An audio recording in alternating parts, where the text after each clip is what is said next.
¿Qué tal amigos? Hoy es 11 de enero de 2021. Bienvenidos al videoblog Maestros de a pie. Y el tema del día de hoy que vamos a hablar es el aprendizaje en las matemáticas. Entonces les damos la bienvenida nuevamente y queremos iniciar con una serie de planteamientos y esta vez lo vamos a hacer un poco más dinámico el video, que hay un poco de debate con mi compadre para que sea más efectivo, pues bueno, de alguna manera por así verlo, ¿no? El video. Pues adelante, compadre, bienvenido nuevamente. Pues bien, gracias, hola a todos. A mí me parece muy interesante este tema vamos a platicar sobre el aprendizaje de las matemáticas. Y un dato, históricamente el PLANEA o las evaluaciones que se hacen nos han revelado que hay un gran problema en el aprendizaje de las matemáticas. Y para empezar a explorar esto, para confrontar nuestros puntos de vista, para compartir nuestra visión, yo quisiera empezar, compadre, haciéndote una pregunta. ¿Qué crees, qué opinas acerca del aprendizaje de las matemáticas en los estudiantes? Pues yo pienso que las matemáticas han sido siempre parte de la formación del ser humano. Yo recuerdo en las lecturas que por ahí pues he tenido la oportunidad de indagar, que desde los griegos ya les daban una formación en matemáticas. También recuerdo que no solo en matemáticas, le daban importancia a la formación en un estudiante en la ética, inclusive en los deportes, ¿no? Entonces, desde las culturas antiguas, para mí, bueno, yo lo poquito que he detectado es que la matemática ha sido parte de la formación del ser humano y creo que es muy importante, independientemente de que desarrollen ciertas habilidades como el razonamiento. Algo que cuesta mucho trabajo en matemáticas es desarrollar la inferencia. Parece ser que de manera natural somos como deductivos, ¿no? Matemáticamente somos muy tendenciosos a la deducción, pero para inferir como que nos cuesta trabajo. Entonces, para mí la matemática es fundamental porque forma parte de la formación del ser humano y pues es lo que te puedo decir, compadre. Mira, efectivamente yo coincido en el sentido de que la habilidad matemática, el pensamiento matemático es muy importante para las personas, pero a pesar de ser tan importante, los resultados que hemos tenido históricamente son malos. A mí me gustaría opinar acerca de cómo yo veo el aprendizaje, el problema del aprendizaje. Mira, hace tiempo yo les puse un problema a los estudiantes de bachillerato. Se los puse a los de primero, tercero y quinto semestre. Y decía así el cuestionamiento, dice, en un barco tripulado por un capitán hay 7 cabras y 5 ovejas. Y la pregunta que habría que contestar es, ¿qué edad tiene el capitán que va tripulando el barco? Pues bueno, mi sorpresa fue la siguiente, ¿no? Muchas respuestas de los estudiantes eran erróneas o fueron erróneas, ¿no? Unos me decían 57, otros me decían 35 años, otros me decían 75 años y así sucesivamente, ¿no? Trataba de relacionar, ¿no? Los datos con la solución. Pero todas son erróneas esas respuestas, ¿no? ¿Por qué? Pues bueno, ¿qué relación hay entre las cabras, las ovejas que van en el barco con la edad del capitán? La edad del capitán, sí. Pues ninguna. Sin embargo, las respuestas más comunes fueron esas, más frecuentes. Y te das cuenta ahí, ¿no? Oye, entonces, ¿qué pensamiento matemático hemos formado? La mayoría de los chicos creen o los hemos educado o instruidos de que resolver un problema es hacer operaciones con los datos que aparecen en el enunciado, ¿no? Ahí hacían, pues 7 cabras por 5 ovejas son 7 por 5, 35. Y otros decían, no, pues yo junté el 5 y el 7 y me da 57. Y otros decían, no, yo el 7 y el 5 y me da 75 años. Y les decía, ¿por qué? ¿Por qué haces esto? Dice, pues es lógico, ¿no? Y te salían con esa palabra de que es lógico. En realidad, yo creo que el asunto es grave, ¿no? ¿Cómo es posible que chicos ya de bachillerato den respuestas erróneas? Y bueno, y más que erróneas, sin sentido. Y en ocasiones hasta absurdas, porque no hay ninguna relación. De ese tamaño está el aprendizaje en varios estudiantes. Pero también, a ver, también nosotros nos han formado a resolver exámenes, por ejemplo, de opción múltiple. Así es. O sea, estamos acostumbrados a que en una de las 4 opciones de un examen, no sé, para ingresar al bachillerato, para la universidad, esté la respuesta. Así es. Entonces, como que tratamos de relacionar, buscar, o sea, necesito el dato, ¿no? Entonces, o sea, lo común, lo primero que uno debe de hacer es buscar, con la información que nos proporciona el problema, encontrar ese dato, ¿no? Que me pueda ayudar a resolver la actividad. Pero no nos ponen, por ejemplo, en los exámenes de opción múltiple, nos ponen, no se puede resolver o no tiene solución. Entonces, no, pero sí, ya en algunas ya aparece ninguna de las anteriores. Bueno, en algunos casos, ¿no? Casos, pero, sí, claro. pero, ¿qué te parece de un examen que tenga 100 preguntas? Yo creo que el 90 preguntas tienen todas una opción válida, pues muy pocas han de venir que digan no tiene ninguna de las anteriores, ¿no? Ajá, pero ya con esa idea, ¿tú cuál crees que sea el problema? ¿Por qué no están aprendiendo matemáticas? Había un libro que decía, a pesar de que son muy inteligentes los estudiantes, no aprenden matemáticas. No, yo sí estoy de acuerdo que... yo siento que primero hay que definir qué es aprender matemáticas, ¿no? Habría que definir porque a lo mejor tu percepción de aprendizaje de las matemáticas es diferente a la mía y tu percepción yo la siento que está más fundamentada por tu formación académica, ¿no? Porque ya tienes mejor formación. Entonces, primero habría que definir qué cosa es aprender matemáticas. Sí, pero yo creo que ese sería tema de otro video, de otro intercambio, de otro diálogo, ¿no? Bueno, de otra charla, ¿no? Bueno, pero de entrada... Para mí, que aprender matemáticas, es que mira, yo siento que como sociedad, por ejemplo, nos cuesta mucho trabajo obedecer las reglas. Y por eso es de que hay mucha gente irrespetuosa, ¿no? En la sociedad, ¿no? Y lo ves en las redes sociales, bueno, lo ves en cualquier ámbito, ¿no? Hasta en el ámbito laboral, ¿no? Tendemos a no respetar las reglas, ¿no? Entonces, por ejemplo, yo le doy mucha importancia, como maestro de matemáticas, le doy mucha importancia en que el estudiante respete las reglas para resolver un procedimiento, un algoritmo matemático. Mi justificación, ¿cuál podría ser? ¿Por qué debe de respetar las reglas? Bueno, porque si no caeríamos en un mundo de caos, ¿no? Cada quien haría su procedimiento para resolver un ejercicio, por ejemplo, algebraico, cada quien lo haría a su forma, ¿no? Entonces, por eso son las reglas y por eso la matemática es universal, ¿no? O sea, si yo le digo a un estudiante ruso que me resuelva unos ejercicios de álgebra, pues se supone que lo debe resolver igual que un estudiante mexicano, porque sí, son las mismas reglas, ¿no? Entonces, yo le doy mucha importancia a las reglas en el aprendizaje de las matemáticas, aunque yo sé que implícitamente desarrollan otro tipo de habilidades, ¿no? Como el razonamiento, ¿no? Para mí, las reglas son importantes y si las respetan, pues llegan a la respuesta. Es lo que puedo decir. Mira, yo difiero, y qué bueno, ¿no? Se trata de esto, de confrontar nuestras visiones, ¿no? De intercambiar, de dialogar, eso es el diálogo, ¿no? En particular, en este tema, yo creo que si se define en el currículum de educación media superior qué es aprender matemáticas, ahí dice que las matemáticas es una herramienta para resolver problemas, pero no le estamos enseñando a resolver problemas, le estamos enseñando a seguir un procedimiento, un algoritmo, ¿no? Yo creo que las causas son muchas, ¿sí? Son muchas, unas que le competen a la institución, otras que le competen a la sociedad, otras a la familia, otras al estudiante, otras al maestro.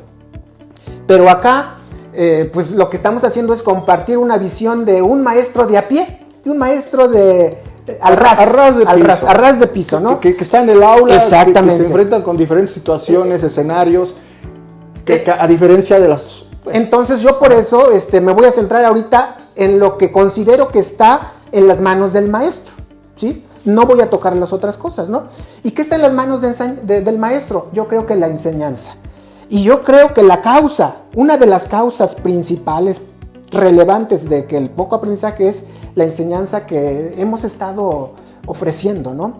Nuestra enseñanza creo que está centrada en el algoritmo, en la técnica, en la repetición de esa técnica o de ese algoritmo, en la definición de conceptos, en la memorización, ¿sí? Es decir, estamos centrados en una pequeña parte de lo que es la matemática. Entonces, pero si en un principio dice que aprender matemáticas es aprender a resolver problemas, nuestra enseñanza no está centrada en la solución de problemas, en la estrategia para encontrar soluciones de problemas, sino en la repetición de algoritmos, de técnicas. Pero yo sí no veo tan mala la repetición.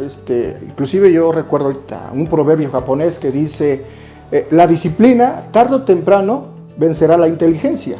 ¿Qué quiere decir esto? Que entre seas más constante, más repetitivo, pues vas a desarrollar una habilidad, no solo en matemáticas, por ejemplo, si eres operador de un tractocamión, de un tráiler, pues entre más practiques, pues llegarás a desarrollar esa habilidad. Pero mira, aquí el asunto es que para las cosas repetitivas, pues ya está la tecnología, ya está un robot, ¿no? Pero para hacer cosas repetitivas. Pero depende del escenario también. Y en nosotros pues, nos tenemos que diferenciar de eso, no somos autómatas. No. Entonces, por eso... Yo te ponía el ejemplo del operador de un trailer. Pero entonces vamos a partir, decías, cada quien cómo concibe el aprendizaje de las matemáticas. Sí. Y yo te decía que el currículum dice que es para resolver problemas sobre cantidades, sobre espacio y sobre esas cosas, ¿no? Pero yo te decía que para mí la repetición es una buena técnica para aprender. Es una pequeña parte. Y tal vez no la repetición, es la observación, ¿no? Entonces... el aprendizaje, creo que yo opino que una de las causas que está en manos del maestro es esa, cambiar la esencia, ¿no? Más que hacer ejercicios, más que repetir algoritmos, habría que enseñarle a resolver problemas y entonces habría que diseñar problemas. Pero yo quiero hacer el papel del abogado del diablo, ¿no? Habría que definir el tipo de problema, ¿no? Claro. Pues, supongamos que yo quiero ir en este momento de pandemia a Italia. Tengo el problema, el reto, ¿no? De cómo voy a hacer para trasladarme allá, o sea, y eso no necesariamente la va a dar la matemática, a lo mejor el sentido común, buscar la forma, ¿no? Sí, pero primero habría que definir el tipo de problema que nos permite usar a la matemática como herramienta, ¿no? Entonces, con esta idea de que cada quien tiene sus visiones diferentes, yo te hago una siguiente pregunta.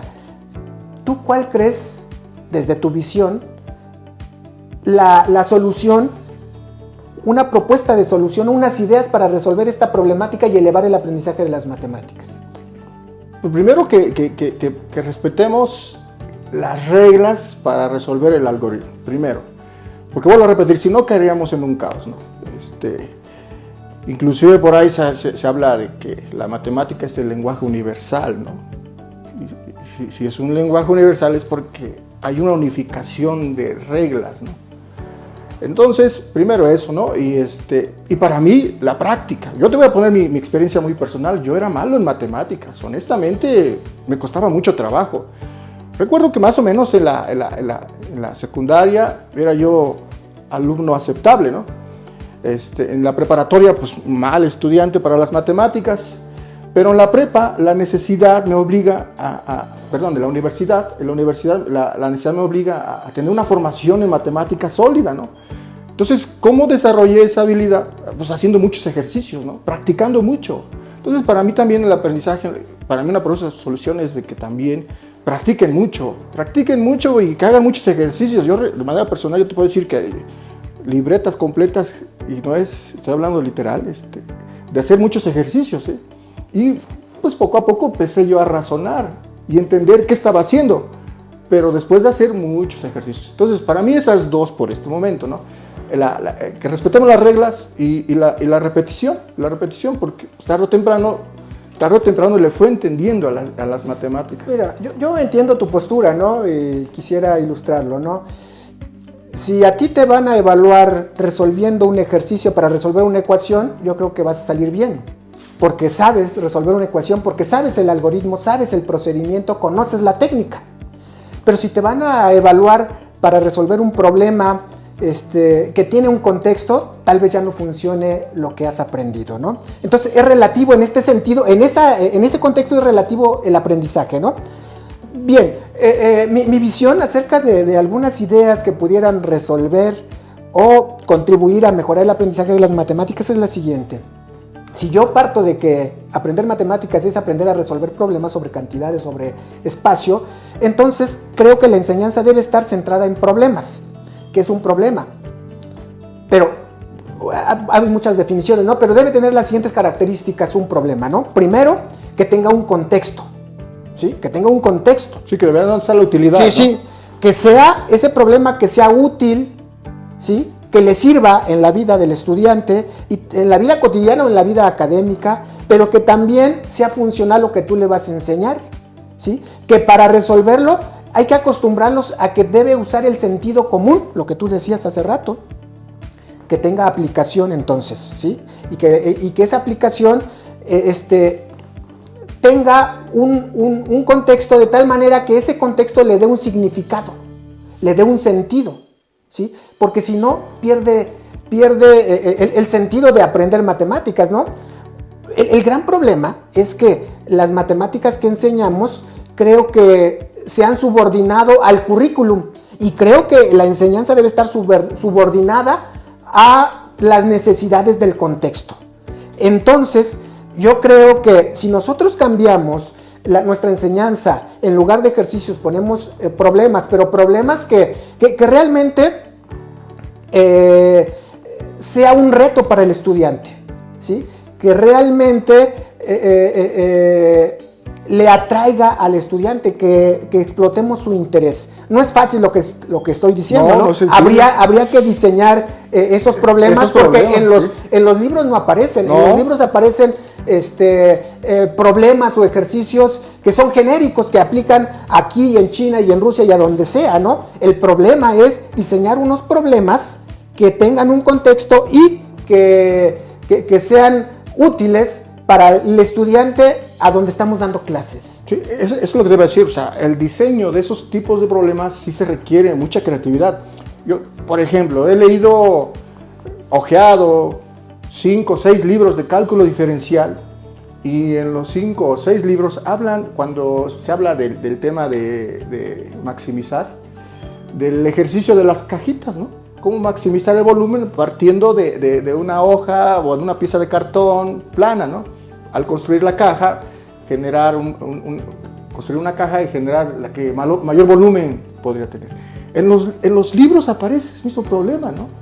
Entonces, es curioso, ¿no? Pero diseñar, elaborar esos tipos de problemas en base al contexto tiene su importancia, o sea, no es tan sencillo, no es tan sencillo, y ahí está el reto, ¿no? Como maestros, que en base a nuestro contexto laboral o de zona donde trabajamos, pues podamos diseñar esas actividades, ¿no? O no solo el problema, sino la actividad en sí. Sí, ¿no? sí, todo, la situación de aprendizaje, la situación didáctica. Mira, el tema da para mucho, da para opinar, sin embargo, pues hay que crear un producto con poco tiempo, ¿no? Si queremos compartir nuestra visión acerca de estos temas de educación. Para terminar, yo te pregunto, ¿cuál sería tu conclusión con esto poquito que hemos platicado? Mi conclusión es lo que dice la cultura japonesa. La disciplina tarde o temprano vencerá la inteligencia. O sea, ser constantes en algo.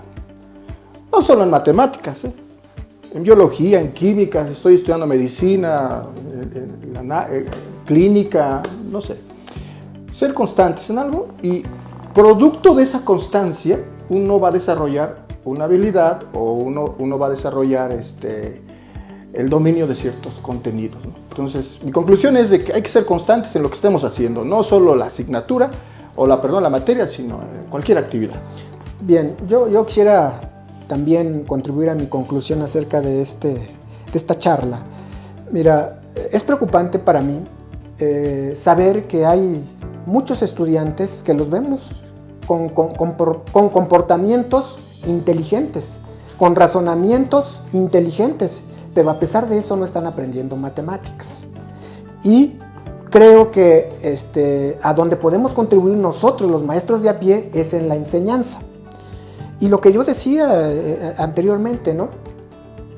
Para tener la habilidad para diseñar problemas de matemáticas, para aprender matemáticas, yo creo que debemos reorientar la capacitación del docente, ¿sí? Hay un autor, un libro que dice, es menos importante o menos relevante la estrategia de enseñanza, ya sea que una estrategia basada en problemas, basada en estudio de casos, basada en una clase magistral, es menos relevante eso, menos influyente que el problema que diseñemos, la pregunta que le hagamos, el reto que le pongamos al estudiante. Pero lo que decía hace rato, eso no es fácil. Habría que reorientar la capacitación del maestro y en lugar de que nos enseñen técnicas o nos enseñen estrategias de enseñanza-aprendizaje, habría que prepararnos para diseñar problemas pertinentes con un contexto que de veras sea un reto para el estudiante, que los interese a que aprendan, que vean que es útil aprender matemáticas. Muy bien, compadre. Antes de que terminemos el video, una recomendación de un libro que nos puedas hacer. Hay varios que a mí me han gustado, ¿no? Para empezar, yo creo que un libro que dice lo que hacen los mejores profesores de universidad, de Ken Bain. Sí, está excelente. Me agarraste frío ahorita para... ¿Qué tal la literatura? ¿Está digerible o no? Sí, la lectura, perdón. Sí, es un estudio que hacen en Estados Unidos con muchos maestros de universidad y que investigan quién es el mejor maestro, qué hacen los mejores maestros de universidad. Y entonces los resultados de ese libro pues te dan una visión diferente, ¿no? Y te marcan una orientación diferente a la que a veces hacemos en el salón de clase o lo que hacemos en la escuela. Entonces me parece interesante ese ¿Otra vez ese cómo texto. se llama el título? Lo que hacen los mejores profesores de universidad. Los mejores maestros de universidad. ¿Y del autor? De Ken Bain. Ken Bain. Ok, ¿Sí? ¿estará en PDF por ahí? Sí está. ¿Está en las redes? Sí, okay. sí está. Pues gracias, compadre. Nos vemos en el siguiente video. Les damos las gracias, Adiós. compadre. ¿Quieres decir algo antes de finalizar? No, eso es todo. Bueno, entonces nos vemos en el siguiente video. Yo creo que vamos a seguir pensando temas y vamos a trabajar en eso. Hasta luego.